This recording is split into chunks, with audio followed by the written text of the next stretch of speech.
அபி TV. இன்னைக்கு வீடியோல coffee பற்றிய பல சுவாரஸ்யமான ஆச்சரியமான தகவல்களை தான் நீங்க தெரிஞ்சுக்க போறீங்க. ஆஃப்டர் ஆல் ஒரு கப் காஃபி, இதுல என்ன அத்தனை சுவாரஸ்யம் இருக்க போகுதுன்னு கேக்குறீங்களா? வீடியோவை முழுசா ஸ்கிப் பண்ணாம கடைசி வரைக்கும் பாருங்க. உங்களுக்கே தெரியும் காஃபில இத்தனை விஷயங்கள் இருக்கா அப்படின்னு. சரி வாங்க வீடியோக்குள்ள போகலாம். காஃபி அப்படிங்கிற வார்த்தை காஃபே அப்படிங்கிற டச் வார்த்தையில இருந்து வந்தது. அதுக்கப்புறம் இங்கிலீஷ்ல காஃபி அப்படின்னு மாறிடுச்சு. இந்த காலையில எந்திரிச்ச உடனே காஃபி குடிக்கிற பழக்கத்தை எல்லோரும் நாம வச்சிருக்கிறோம். இத காஃபி குடிக்கிறதுக்கு முன்னாடி எல்லாரும் என்ன குடிச்சிருப்பாங்கன்னு யோசிச்சு பார்த்திருக்கீங்களா? உலகம் முழுவதுமே எல்லோருமே காஃபி குடிக்கிறதுக்கு முன்னாடி பீர் குடிச்சுதான் பழகி இருந்தாங்களாம். காஃபி கண்டுபிடிச்சதுக்கு அப்புறம் அது நல்ல சுறுசுறுப்பை தருதுன்னு தெரிஞ்சுக்கிட்டதுக்கு அப்புறம் பீர் குடிக்கிற பழக்கத்தை நிறுத்தி காஃபி பழக்கத்துக்கு மாறிட்டாங்களாம். காலையில எந்திரிச்ச உடனே அரை மணி நேரம் காஃபி குடிக்க கூடாதான். ஏன்னா உடம்புல கார்டிசோல் அப்படிங்கிற ஒரு ஹார்மோன் இயற்கையிலே உற்பத்தி ஆயிட்டு இருக்குமா. நம்ம உடனே காஃபி குடிச்சா இந்த காஃபி போய் கார்டிசோல் ஹார்மோன் கூட சேர்ந்து வேலை பார்த்து வேற விளைவுகளை ஏற்படுத்துமா. சோ காஃபியோட முழு பலனை அனுபவிக்கணும் அப்படின்னாலும், கார்டிசோல் ஹார்மோன் முழுசா ஒர்க் பண்ணணும் அப்படின்னாலும் காலையில 9 மணிக்கு அப்புறம் தான் காஃபி குடிக்கிறது நல்லதாம். பொதுவா ஒரு காஃபியை நுகர்ந்து பார்க்கும்போது இருக்கிற வாசனை ஒரு மாதிரியாவும், குடிக்கும் போது இருக்கிற டேஸ்ட் வேற மாதிரியும் இருக்கும். அதுக்கு காரணம் நம்ம வாயில சுரக்கிற உமிழ்நீர் தானா. காஃபியோட ரியல் சுவையில 50% இந்த உமிழ்நீர் மாத்தி விட்டுறதாம். ஒரு மனுஷன் தன்னோட வாழ்நாள்ல 400 முதல் 500 பில்லியன் காஃபிய குடிக்கிறோமா. இந்த உலகத்துல பெட்ரோலுக்கு அடுத்தபடியா அதிக வர்த்தகம் செய்யப்படுறது இந்த காஃபில தானாம். உண்மையிலேயே பிளாக் காஃபி தான் உடம்புக்கு நல்லதாம்.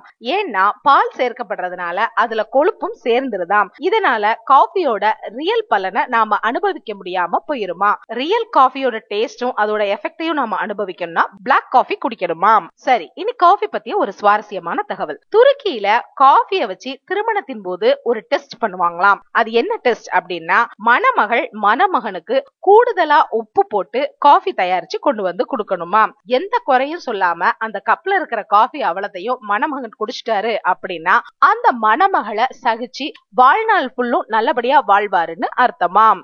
இந்த பாரம்பரிய முறை துருக்கியில பல்வேறு பகுதியில இன்னமும் இருக்குதாம். இத்தாலியில காஃபி வச்சு ஒரு பழக்கம் இருக்காம். யாருக்காவது பர்த்டே, கல்யாண நாள், நல்ல நாள் போல நாள்னா என்ன பண்ணுவாங்கன்னா நேரா காஃபி ஷாப் போவாங்களாம். அங்க போய் காஃபி சொஸ்பெசோ அப்படின்னு சொல்லுவாங்களாம். அப்படி சொன்ன உடனே ஒரு கப் காஃபி கொடுப்பாங்களாம். அந்த ஒரு கப் காஃபியை குடிச்சிட்டு 2 கப் காஃபிக்கான காசை அங்க பே பண்ணிட்டு வந்துருவாங்களாம். ஏதாவது ஏழைப்பாளைகள் காஃபி கேட்டாங்கன்னா அந்த காசை யூஸ் பண்ணி ஷாப்ல உள்ளவங்க அவங்களுக்கு ஃப்ரீயா காஃபி கொடுத்துருவாங்களாம். நல்ல ஐடியாவா இருக்குல்ல. நம்ம ஊர்லயும் இத ஃபாலோ பண்ணலாமே.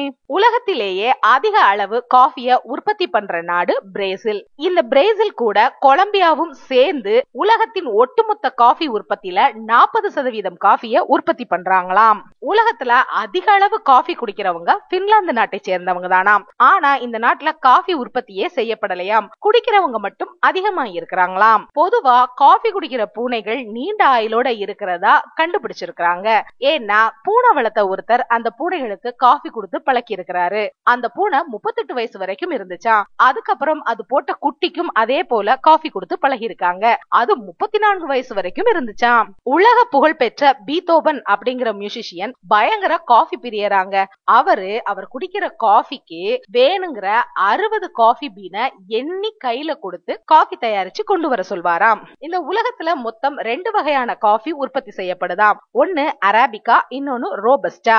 உலகத்துல முதல்ல கண்டுபிடிக்கப்பட்ட காஃபி குடிக்கிற வடிவில இல்லையாம், உருட்டி சாப்பிடுற வடிவில இருந்துச்சாம். அது என்னன்னு கேக்குறீங்களா? அதாவது இந்த காஃபி கொட்டைகள் இருக்குல்ல, அதை நல்லா பவுடர் பண்ணி அது கூட இன்னும் சில விலங்கு கொழுப்புகள் எல்லாம் சேர்த்து உருட்டி அப்படியே சாப்பிடுவாங்களாம். அத அப்போ பவுடர் ஆக்கி தண்ணியில கலந்து காய்ச்சி குடிக்கணும்னு யாருக்கும் தோணலையா. ஆனா அதோட டேஸ்ட் நல்லா இருக்கு, நறுமணம் நல்லா இருக்கு, அது சாப்பிட்டதுக்கு அப்புறம் உற்சாகமா இருக்குன்னு மட்டும் எல்லோருக்கும் தெரிஞ்சிருக்கு. 1771லேயே இன்ஸ்டன்ட் காஃபி பவுடர் கண்டுபிடிச்சிருக்காங்க. உண்மையிலேயே காஃபி ஒரு பீன்ஸ் வகையை சேர்ந்தது கிடையாதாம். அது பெர்ரி பழ குடும்ப வகையை சேர்ந்ததாம். பெர்ரி பழத்துல உள்ள இருக்கிற விதை தான் காஃபி கொட்டைகளாம். உலக புகழ் பெற்ற உணவு தயாரிப்பு நிறுவனமான மெக்டொனால்ட் ஒரு பெண்ணுக்கு காஃபி சர்வ் பண்ணும்போது சூடான காஃபியை அவங்க மேல கொட்டிட்டாங்க அப்படிங்கிறதுக்காக $2.9 மில்லியன் அவங்களுக்கு நஷ்ட ஈடா கொடுத்திருக்காங்க. காஃபி தன் மேல கொட்டிருச்சுன்னு சொல்லி அந்த பொண்ணு நீதிமன்றத்துல வழக்கு வழக்கு தொடர அவங்களுக்கு $2.9 மில்லியன் அபராதமா கொடுத்துருங்கன்னு கோர்ட் சொல்லிருச்சாம். இதுல என்ன சுவாரஸ்யம்னா, மருத்துவ செலவுக்கு மட்டும் எனக்கு $20,000 தேவைப்படுது அப்படின்னு சொல்லி அவங்க அந்த கேஸ்ல மென்ஷன் பண்ணி இருந்திருக்காங்க. ஒரு காஃபி கொட்டினதுக்கு $2.9 மில்லியன். ஜப்பான்ல காஃபிலேயே குளிக்கலாமாம். அங்க புகழ்பெற்ற விலை உயர்ந்த ஸ்பால காஃபில குளிக்கிறதுக்கு வசதிகள் இருக்குதாம். 16ஆம் நூற்றாண்டுல நடந்த காஃபி பற்றிய ஒரு சுவாரஸ்யமான சம்பவம். அப்ப இருந்த கத்தோலிக்கர்கள் பலர் காஃபி சாத்தானின் பானம் அப்படின்னு சொல்லி அப்ப இருந்த போப் கிளமெண்ட் 7 கிட்ட போய் இந்த காஃபிங்கிற பானத்தை தடை செய்யுங்க அப்படின்னு சொல்லி முறையிட்டு இருக்காங்க. அவர் என்ன பண்ணிருக்காரு, அந்த காஃபியை குடிச்சு பார்த்துட்டு இது ரொம்ப டேஸ்டா இருக்குப்பா, இது சாத்தானின் பானம் சொல்லிட்டு சாமி கும்பிடாம இருக்கிறவங்க எல்லாம் இதை குடிச்சிட்டு நம்ம இதை குடிக்காம இருக்கிறதா, அதனால இத சாத்தானின் பானம் அப்படின்னு நான் சொல்ல மாட்டேன், சோ எல்லாரும் இதை குடிச்சு என்ஜாய் பண்ணுங்க அப்படின்னு சொல்லிட்டாராம். அமெரிக்கர்களும் பொதுவா காஃபி பிரியர்கள் தானாம். உலகத்துல அதிக அளவு காபி குடிக்கிறவங்கல 7வது இடத்துல அமெரிக்கர்கள் இருக்கிறாங்களாம். அவங்க காஃபி குடிக்கிறதுக்காக மட்டும் வருஷத்துக்கு $1,100 செலவு பண்றாங்களாம். அமெரிக்கால நியூயார்க் நகரத்தை சேர்ந்தவங்க தான் அதிக அளவு காஃபி குடிக்கிறாங்களாம். பிரெஞ்சு தத்துவ ஞானி வால்டேர் அப்படிங்கிறவரு மிகப்பெரிய காஃபி ரசிகராம். ஒரு நாளைக்கு 50 கப் காஃபி குடிப்பாராம். பட் நீங்க இதை இப்ப ட்ரை பண்ணி பார்க்க வேண்டாம்னு மருத்துவர்கள் சொல்றாங்க. அரேபியால சரியா காஃபி போட தெரியலன்னா கணவன் மனைவிக்கு டைவர்ஸ் கூட கொடுப்பாங்களாம். காலையில எழுந்ததும் சரியான நேரத்துக்கு காஃபி குடுக்கல அப்படின்னாலோ அல்லது சரியா காஃபி போட்டு குடுக்கல அப்படின்னாலோ அந்த கணவன் டைவர்ஸுக்கு அப்ளை பண்ணலாமாம். அத சரியான காரணம்னு எடுத்துக்கிட்டு டைவர்ஸும் அந்த நாட்டுல கொடுத்துருவாங்களாம். இந்த மாதிரி ஏகப்பட்ட டைவர்ஸ் கேஸ் அரேபியால நடந்திருக்காம். ஒரு காஃபியால குடும்பமே பிரிஞ்சிருக்குன்னா பாருங்களேன். காஃபியை கண்டுபிடிச்சதே ஒரு சுவாரஸ்யமான தகவல் தானாம். இந்த காஃபியை கண்டுபிடிச்சது யாருன்னா ஆடுகள் தான் முதல்ல கண்டுபிடிச்சிருக்காம். இந்த ஆடுகளை பொதுவா மேய்க்க விடும்போது அது ஏதோ ஒரு பெர்ரி பழத்தை சாப்பிட்டுட்டு அதை சாப்பிட்ட உடனே நல்லா டான்ஸ் ஆடி இருக்கு, இது என்னத்தையோ சாப்பிட்டு வந்ததுக்கு அப்புறம் தான் இது இப்படி டான்ஸ் ஆடுது அப்படின்னு பார்த்த அந்த மேய்ப்பாளர்கள் அது எங்க போய் என்ன சாப்பிடுதுன்னு அது பின்னாடியே போய் ஃபாலோ பண்ணி பார்த்திருக்காங்க. அந்த ஆடு சாப்பிட்ட அதே பெர்ரி பழத்தை எடுத்து அப்புறம் அவங்களும் சாப்பிட்டு பார்த்திருக்காங்க. அதோட சுவை, நறுமணம், உற்சாகம் எல்லாமே நல்லா இருக்க போய் பின்னால அவங்களும் அதை சாப்பிட ஆரம்பிச்சிட்டாங்க. அப்புறம் அதோட புகழ் உலகம் எங்கும் பரவி எல்லோரும் காஃபி குடிக்க ஆரம்பிச்சிட்டோமா. சோ நம்ம காஃபி குடிக்க முதல் காரணம் இந்த ஆடுகள் தான். பொதுவா காஃபி அதிகம் குடிக்கிற பெண்களுக்கு தோல் நோய்கள் வராதாம். அதே போல டைப் 2 சர்க்கரை நோயாளிகளுக்கு காஃபி பாசிட்டிவான ரிசல்ட்ட கொடுக்குதாம். காஃபி குடிச்சா அல்சைமர் அப்படிங்கிற நோய் தாக்கவே தாக்காதாம். பொதுவா டார்க் ரோஸ்டட் காஃபியை குடிக்கும் போது அது ரொம்பவே ஸ்ட்ராங்கா இருக்குமா. சோ நம்ம என்ன நினைப்போம் அப்படின்னா ஸ்ட்ராங்கான காஃபில அதிகமான காஃபின் இருக்கு அப்படின்னு நம்ம நினைப்போம். ஆனா உண்மை அது இல்லையா. லைட்டா ரோஸ்ட் செய்யப்பட்ட காஃபில தான் காஃபின் அப்படிங்கிற பொருள் நிறைய இருக்குதாம். டெய்லி ஒர்க் அவுட்டுக்கு அப்புறம் காஃபி குடிக்கிறது ரொம்ப நல்லதாம். ஏன்னா அது 48% தசை வலிய குறைக்குதாம். பொதுவா காஃபி குடிக்கிற பலர் காஃபிக்கு மேல கிரீம் ஆட் பண்ணி குடிப்பாங்க. இந்த கிரீம் ஆட் பண்றதுக்கு பல காரணங்கள் சொல்லப்பட்டாலும் உண்மையில என்ன காரணம் அப்படின்னா இந்த கிரீம் மேல ஒரு லேயர் மாதிரி இருக்கிறதுனால கீழே உள்ள காஃபி லேஸ்ல ஆறிடாதாம், ரொம்ப நேரம் சூடா இருக்குமாம். பொதுவா காஃபி அதிகமா குடிக்கிற பெண்கள் மனசோர்வு இல்லாம இருப்பாங்களாம். தற்கொலை அபாயத்தை இந்த காஃபி குறைக்குதாம். 1675ல இங்கிலாந்துல காஃபி ஷாப்ஸ்க்கு எல்லாம் தடை விதிச்சிருக்காங்க. ஏன் அப்படின்னு கேட்டா அப்போதைய ராஜாவான 2ஆம் சார்லஸுக்கு எதிரான பெரும்பாலான சதித்திட்டங்கள் எல்லாம் காஃபி ஷாப்ல கூடிதான் போடுறாங்க. சோ காஃபி ஷாப் இருந்தாதானடா காஃபி குடிப்பீங்க, அப்பதானடா இதை பத்தி பேசி சைத்திட்டு திட்டுவீங்க. சோ ₹1 காஃபியும் குடிக்க வேண்டாம், காஃபி ஷாப்பும் வேண்டாம் அப்படின்னு சொல்லி தடை போட்டுட்டாங்களாம். அடுத்ததா காஸ்ட்லியான காஃபிகள் பத்தி நம்ம தெரிஞ்சுக்க போறோம். அது என்ன காஸ்ட்லியான காஃபி அப்படின்னு கேக்குறீங்களா.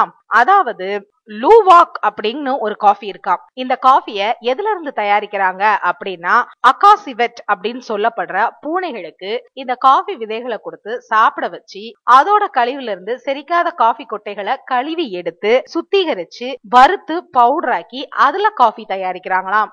இந்த காஃபி பயங்கர டேஸ்டா இருக்குதாம். சோ இந்த காஃபியோட விலை ஒரு பவுண்ட் $160. சரி, இந்த காஃபி தான் இப்படி இருக்கு அப்படின்னா பிளாக் ஐவரி அப்படின்னு சொல்லப்படுற இன்னொரு காஃபியோட விலை இதை விட காஸ்ட்லியா இருக்கு. அதாவது ஒரு கப் காஃபியோட விலை $3750. சரி, இதை எதுல இருந்து எடுக்கிறாங்க அப்படின்னா யானை கழிவுல இருந்து எடுக்கிறாங்க. இதுவும் அதே மாதிரிதான். காஃபி விதைகளை யானைய சாப்பிட வச்சு அந்த விதைகள் யானையோட வயிற்றுக்குள்ள போய் அது ஒழுங்கா செரிமானமாகாம அந்த காஃபி விதைகளை எல்லாம் யானையோட கழிவுல இருந்து பெருக்கி எடுத்து அதை கழுவி அதை பவுடர் பண்ணி அதுல தயாரிக்கிற காஃபி பேரு தான் பிளாக் ஐவரி காஃபியா. காஃபியாம். இதுவும் பயங்கர டேஸ்டா இருக்குமாம். இந்த காஃபியோட விலை மட்டும் ஏன் இவ்வளவு விலை அப்படின்னு கேட்டீங்கன்னா, 1 கிலோ காஃபி பவுடர் தயாரிக்க 33 கிலோ காஃபி கொட்டைகளை பயன்படுத்த வேண்டியது இருக்குமாம்.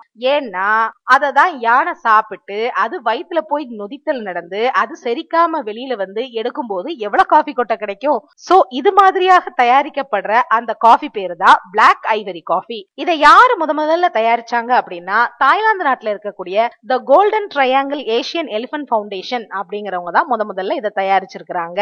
இவங்க காஃபி விற்பனை மூலமா கிடைக்கிற நிதியில 8% யானைகளோட நலனுக்காக நன்கொடையா கொடுக்கறாங்களாம். இந்த மாதிரியான காஃபி ரொம்ப லக்ஸூரியஸான 5 ஸ்டார் ஹோட்டல்ல மட்டும்தான் கிடைக்குதாம். என்னென்னமோ கண்டுபிடிக்கிறேன்னு சொல்லி கடைசில யானை கழிவுல இருந்தும் பூனை கழிவுல இருந்தும் காஃபியை கண்டுபிடிச்சிருக்காங்க. என்ன நேயர்களே, இன்னைக்கு வீடியோல இடம்பெற்ற தகவல்கள் எல்லாமே நிச்சயமா ரொம்ப சுவாரஸ்யமா இருந்திருக்கும்னு நினைக்கிறேன்.